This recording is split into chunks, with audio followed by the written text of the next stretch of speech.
அனைவருக்கும் வணக்கம். இவர்கள் கேர்ள் ஃப்ரெண்ட் பாய் ஃப்ரெண்ட், இவர்கள் இருவருக்குள் செக்ஷுவல் இன்டர்கோர்ஸ் நடந்துவிட்டது. பிறகு பிரச்சனை ஏற்பட்டு இந்த பெண்ணானவள் காவல் நிலையத்தில் புகார் கொடுக்கிறார். அது வழக்காக மாறி நீதிமன்றத்தில் வழக்கு விசாரணை நடைபெறுகின்றது.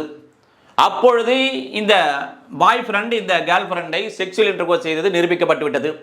நீதிமன்றத்தில் என்ன கேள்வி எழுகிறது என்று சொன்னால், இந்த பெண்ணானவள் இவனுடைய செக்ஷுவல் இன்டர்கோர்ஸுக்கு சம்மதம் தெரிவித்தாலா சம்மதம் இல்லாமல் நடைபெற்றதா என்று கேள்வி எழுகின்ற போது இந்த பெண் நீதிமன்றத்தில் வந்து சாட்சியம் சொல்கிறார், நான் சம்மதம் தெரிவிக்கவில்லை என்று. அப்படி என்றால் நீதிமன்றம் அதை எவ்வாறு அனுமானம் எடுத்துக்கொள்ளுதல் வேண்டும் என்றால், அது சம்மதம் தெரிவிக்கவில்லை என்று ஷல் பிரசியூம் எடுத்துக்கொள்ள வேண்டும். இது சொல்லுகின்ற பிரிவு என்றால் 120 of BSA 2023. இதில் சேஞ்சஸ் என்ன ஒமிட்டட், இந்த 376 இல்லை, இந்த ஐ வந்து ஒமிட்டட் செய்யப்பட்டிருக்கின்றது. முழு விவரங்களுக்கு லிங்கில் உள்ள வீடியோவை பார்த்துக் கொள்ளவும்.